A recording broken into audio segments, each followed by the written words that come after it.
Hello friends, welcome to my YouTube channel ambitious Pihu. मैं doctor प्रिया। आज का जो मेरा टॉपिक है वो है हेयर फॉल। आज हम हेयर से रिलेटेड जो भी डिसीज़ेस होती हैं, जो भी हमारे इश्यूज़ होते हैं उनके बारे में और उनको कैसे ठीक किया जा सके, घर पे हम उन चीज़ों को कैसे क्योर कर सकते हैं, इनके बारे में डिस्कस करते हैं। तो सबसे कॉमन प्रॉब्लम है हेयर फॉल। हेयर फॉल जो है वो आज इतना ज़्यादा सुनने में आता है कि हर घर में हर एज का एक एक व्यक्ति कहीं ना कहीं पे इस प्रॉब्लम से जूझ रहा होता है। एडल्ट एज हो, यंग एज हो, ओल्ड एज हो, फीमेल्स हो, प्रेग्नेंट वुमन हो या पोस्टमार्टम हेयर फॉल हो या फिर किसी डिसीज़ के बाद में जो हेयर फॉल होता है वो हो, हर कोई कहीं ना कहीं पर इस हेयर फॉल से जूझ रहा होता है। सबसे पहले हम जानेंगे कि इस हेयर फॉल का कारण क्या होता है। तो इसके जो 3 मेन कारण जो मैंने नोटिस किए हैं, पहला होता है हमारी लाइफ स्टाइल और हमारा खाना पीना। जब ये डिस्टर्ब होता है तो इसकी वजह से हेयर फॉल होता है, क्योंकि हम एक जो स्वस्थ दिनचर्या होती है उसका पालन नहीं करते हैं और मोस्टली हम बाहर का खाना खाते हैं, हेल्दी फूड नहीं लेते हैं, फ्रूट्स नट्स वेजिटेबल्स नहीं लेते हैं, तो इससे भी हेयर फॉल होता है। सेकंड रीज़न जो होता है वो होता है केमिकल्स। हम ये मार्केट के जो भी शैम्पू, हेयर ऑयल या बालों को कलरिंग करने के लिए जो ये सब प्रोडक्ट यूज़ करते हैं, उसके जो केमिकल होते हैं वो बालों को हार्म पहुँचाते हैं। कई सारे लोग जो होते हैं वो बालों को कर्ल करवाते हैं या उनको स्टाइल बनवाते हैं, उसमें जो हीटिंग प्रोडक्ट यूज़ किए जाते हैं वो भी बालों के हेयर फॉल के पीछे एक कारण होते हैं। थर्ड रीज़न होता है कि जो भी लोग बहुत ज़्यादा एंजाइटी या स्ट्रेस से जूझ रहे होते हैं उनमें भी हेयर फॉल ज़्यादा होता है, तो इसलिए जो टेंशन या तनाव होता है वो भी हेयर फॉल का एक बड़ा कारण होता है। अब हम बात करते हैं कि यदि हम हेयर फॉल से जूझ रहे हैं, आपको हेयर फॉल हो या बाल पतले हो रहे हों या बाल जो हैं वो समय से पहले ही झड़ने शुरू हो गए हों, गंजापन आ रहा हो उनकी वजह से, ऐसी कोई भी प्रॉब्लम हो, तो इन सभी चीज़ों का आज मैं आपको सलूशन बताऊंगी जिनको आप घर पे ही कर सकते हो बिना किसी खर्चे के, बड़ी आसानी से। ये जो हेयर फॉल है या जो हमारे बाल पतले होते जा रहे हैं, बढ़ नहीं रहे हैं, उनमें ग्रोथ नहीं हो रही है, उनमें शाइनिंग नहीं है, रफ़ हो रहे हैं, टूट रहे हैं, दो मुँहे हो रहे हैं, ये सारी जो हेयर से रिलेटेड प्रॉब्लम होती हैं, इनके लिए जो मैं आपको टिप्स बताऊंगी उसमें सबसे पहली जो टिप है वो आपको क्या करना है कि हर किसी के घर में कहीं ना कहीं पर एलोवेरा का प्लांट होता है। इसके साथ में मेथी भी हमको घर में बड़ी आसानी से मिल जाती है और करी लीव्स जो होती हैं, कड़ी पत्ता, वो भी आसानी से अवेलेबल होता है।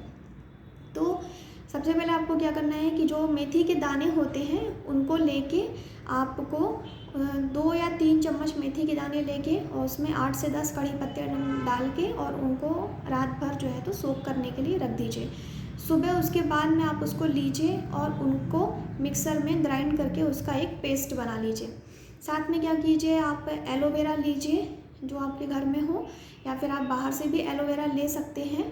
तो एलोवेरा को लेके उसका जो पल्प है उसको भी मिक्सर में ग्राइंड कर लीजिए और फिर जो है तो जो हमारा मेथी और करी लीव्स का जो ग्राइंडर मिक्सचर था उसी में आप ये जो एलोवेरा का जो मिक्सचर है उसको भी ऐड कर दीजिए। अब इन तीनों चीज़ों का जो मिक्सचर रेडी होता है उसको आप स्कैल्प में अच्छे से अपने फिंगर्स की सहायता से हल्के से रब करते हुए लगा दीजिए।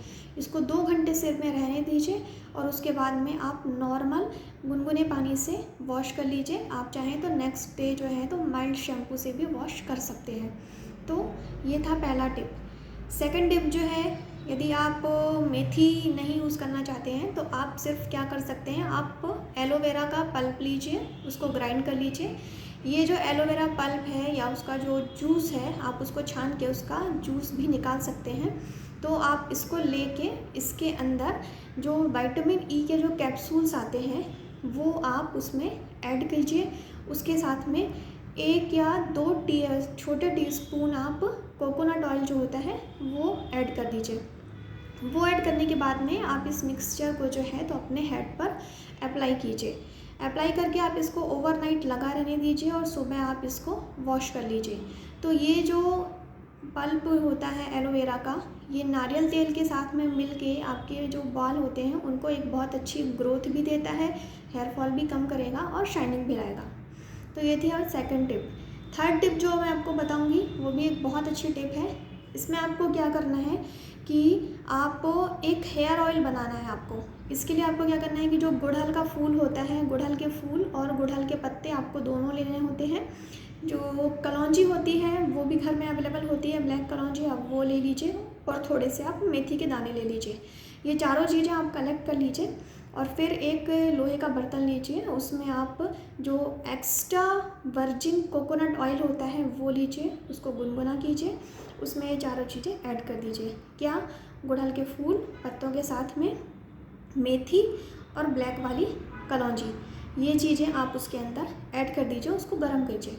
गर्म करने के बाद में जब वो अच्छे से पक जाएगा तो उसके जो प्लांट्स के जो पत्ते हैं और जो फूल हैं उनका जो कलर होगा वो चेंज हो जाएगा। जो पहले रेड और ग्रीन रहते हैं वो बाद में डार्क ब्राउनिश हो जाएंगे। तो जब वो अच्छे से पक जाए उसको ठंडा कर लीजिए, निकाल के छान के एक बॉटल में भर के रख लीजिए। इस हेयर ऑयल को आपको अल्टरनेट डे लगाना है। आप देखेंगे 15 डेज़ में आपको बहुत अच्छे रिजल्ट मिलने लगेंगे। आपका हेयर फॉल कम हो जाएगा, बालों में ग्रोथ होगी, स्ट्रेंथ मिलेगी उनको और शाइनिंग भी आएगी। तो ये जो थी वो थी 3 बेसिक टिप जो आप अपने घर पे यूज़ कर सकते हो। आज मैं आपको एक एक्स्ट्रा टिप भी बताऊंगी जिसके मैंने बहुत अच्छे रिजल्ट्स देखे हैं। आमतौर पर प्याज हमारे घर में इजीली अवेलेबल रहता है। सो हमें क्या करना है, प्याज लेना है और हमें कोशिश ये करनी है कि हमें रेड ऑनियन की जगह पे जो वाइट वाला ऑनियन होता है, यानी कि सफ़ेद प्याज जो होता है, हमें वो लेना है। प्याज में सल्फ़र होता है और ये बालों के लिए काफ़ी अच्छा होता है। सो हमको प्याज लेना है, उसको कद्दूकस करना है, उसके बाद में उसको छन्नी से छान के उसका रस निकाल लेना है। यदि आप चाहें तो इस रस को ही डायरेक्ट आप स्कैल्प पे अप्लाई कर सकते हैं। 2 घंटे बाद आप वॉश कर सकते हैं, या फिर आप इसका जो रस होता है उसको निकाल के और रख लीजिए। इसके बाद में इसमें आप थोड़ा सा जो कोकोनट ऑयल होता है वो ऐड कर दीजिए और थोड़ा सा जो एलोवेरा होता है उसका पल्प निकाल के वो ऐड कर लीजिए। इसके साथ में आप विटामिन ई का जो कैप्सूल होता है वो ऐड कीजिए और फिर इन सारी चीज़ों का जो मिक्सचर होता है वो बना के उसको आप स्कैल्प पे लगाइए और फिर उसको 2 घंटे बाद वॉश कर लीजिए। तो इसके बहुत अच्छे रिज़ल्ट्स होते हैं। यदि आपके पास टाइम नहीं है तो आप चाहें तो वैसे भी एक छोटे से स्प्रे की बोतल में आप ये जो प्याज का रस होता है उसको निकाल के भर के रख लीजिए और आप सिर्फ इनको अपने हेयर पे जो है तो स्प्रे कर दीजिए। और फिर कुछ देर के बाद 1-2 घंटे बाद आप नॉर्मल गुनगुने पानी से बालों को वॉश कर लीजिए और कोई माइल्ड शैम्पू कर लीजिए, उसके भी अच्छे रिज़ल्ट मिलते हैं। लेकिन यदि आप चाहें तो इसका भी हेयर ऑयल बना सकते हैं। आप कोई भी तेल, यदि आप चाहें तो सरसों का तेल या फिर जो एक्स्ट्रा वर्जिन कोकोनट ऑयल होता है, दोनों में से कोई भी तेल लेके लोहे की कढ़ाई में उसको गुनगुना कर दीजिए। इसके बाद में जो सफ़ेद प्याज का रस होता है या फिर पूरा का पूरा जो कद्दूकस किया हुआ प्याज होता है, आप उसको भी तेल में ऐड कर सकते हैं। ऐड करके आप उसको अच्छे से पका लीजिए। आप देखेंगे 20 से 25 मिनट में वो अच्छे से पक जाएगा। पकने के बाद में उसको ठंडा कर लीजिए, छन्नी से छान के उसको कलेक्ट करके रख लीजिए। और आप इस तेल को भी रात में सोते समय अपने सिर पर लगा सकते हैं, सुबह वॉश कर सकते हैं। तो इससे आपका हेयर फॉल या फिर जो आपके बालों का जो कलर चेंज हो रहा है, बाल पतले हो रहे हैं, 2 मूँहे हो रहे हैं, झड़ रहे हैं, ये सारे जो इश्यूज़ होते हैं वो सॉल्व हो जाते हैं। सो ये थे छोटे छोटे से 3 से 4 टिप्स, आप इनको यूज़ कीजिए, इनके बहुत अच्छे रिज़ल्ट्स मिलेंगे आपको। और फिर हम फिर से एक नेक्स्ट वीडियो के साथ में आपसे मिलेंगे। तब तक के लिए बाय बाय।